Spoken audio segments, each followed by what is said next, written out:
Well, this is my winter greenhouse, the way I configure it up for winter time. We got, I got some of my Vicks Vapor Rub plants growing up here, and down here is where I do microgreens for, winter veggies. Underneath here is more microgreens getting ready, and you can see I have a smaller greenhouse inside this greenhouse that is well lit and heated. So this part here is like my winter part of the greenhouse, where I do all the cold hardy plants and basically anything that can take winter temperatures with just a little bit of protection. And up in this gutter here I got some chives and lemongrass and some rosemary, and over here we have, this is a forever spinach, which I grow every year. It's really good stuff. It's one of the highest vitamin greens in existence.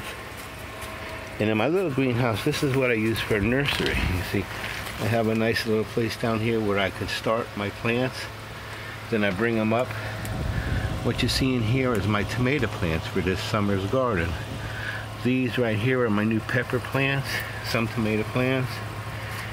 This is a winter tomato plant, and then I have all my eggplants and peppers that will be in the garden this year.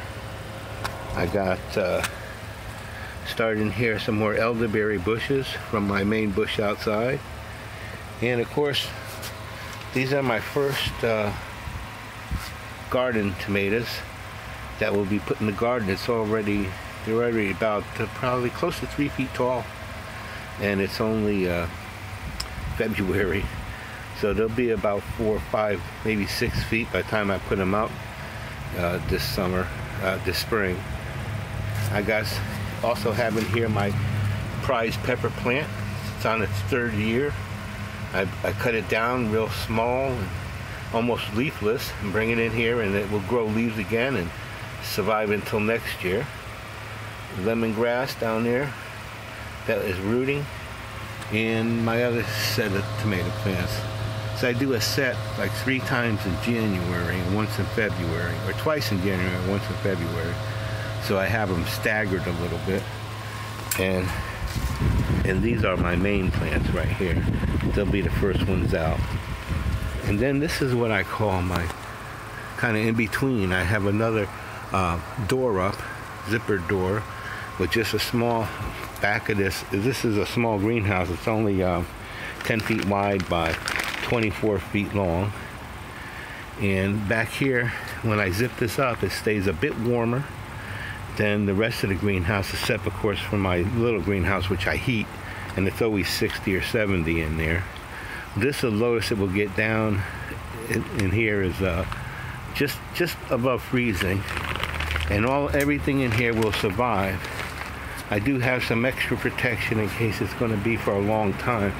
I got these plastics that I pull down over them to make an additional greenhouse. So it's basically in a big greenhouse and a small greenhouse, and that will protect it enough to get it through multiple days of frost. We got beets here, and we just harvest these and use them for like 1 meal at a time, but that's all about you can have in these little boxes, but you can do it as many as you want and always have something ready, nice and fresh. Just pick that day, so can't get any fresher than that. We got bok choy over here, some more romaine lettuce. This is romaine lettuce up here, 2 different types. I got some more radishes. I love fresh radishes. And in the back there's some beets, and this is the newer stuff for next time around. Radishes, beets, and onions, carrots. They'll grow right here in this greenhouse. And I keep bringing some of my plants. That is a star anise plant. And way over here in the corner I have a small bay tree that will do well this fall. I'm sorry, this spring. So there's a lot of things you can do with a greenhouse. And believe it or not, I got some cucumbers started. And I'll have cucumbers on this bush probably just as spring starts coming around, like maybe a month from now. I'll be picking cucumbers off of this. right here in the greenhouse. Then I can always drag it out since it's in a fabric bag and put it outside if I want to. I even got peas growing. They'll climb up the string. I got them in their own little greenhouse too, just for extra protection. And you know, I can get my hand in there and pick the peas when they get up to the top. And I even got some beets thrown in there just for the hell of it. Now this is interesting. Most of these are my tomato plants from last summer, the ones that performed the best. And what I do is I cut them all the way down and I let them start sprouting from the bottom like that and bring them into the greenhouse and keep them warm. They won't grow a lot. They're starting to now because it's a lot warmer, but they will stay alive if you make sure they don't freeze. Sometimes on really cold nights, I have to carry them, but they're in bags with handles on them into the smaller greenhouse so that they won't freeze. But they'll stay alive through the winter, and once you plant them outside, see, they're already got some tomatoes on them. See over here? They're small, and they don't taste really good if they ripen. I just had a couple of ripen.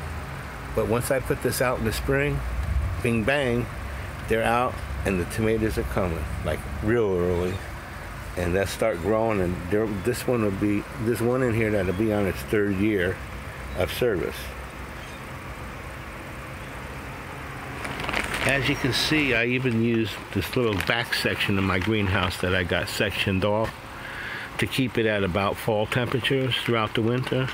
Well, this is where I do my potting and that type of thing. I got a fold-up chair and a fold-up table that get out the way, and this is where I can do, you know, the different types of potting things we have to do.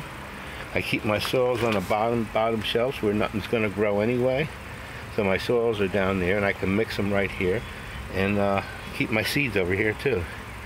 And then I can do whatever I want when I want to, and I got to worry about, you know, making a mess in the house. I know after seeing that you're going to be asking, because I noticed myself that you can see my little ping pong eyeballs that I put on the end of my sticks. And the reason why I do that is because, you know, when you're working in the garden and you see a weed and you'll bend down real quick and pop, you hit your head or unfortunately your eye on the end of the stick because you can't see it. Well, you put one of these ping pong balls on here. I bought these at the dollar store like Halloween. They had a little eye on it. I figured, what the hell, let's use that, because your eyes catch it and you don't bend down. Boom, okay, there's the end of the stick. It's going to bust my eyeball out, so I'm not going to bend down. I'm going to be more careful before I do it. And that's what they do. They've saved me 1,000,000 times. And if you can't find those, you can use like golf balls, plastic ones, or ping pong balls. And I like the eyeballs because they catch your eye. They actually catch your eye, and you will never bend down in front of it because you're subconsciously, you say, don't do it. So that's why I have these type of eyeballs on my sticks, ends of my sticks.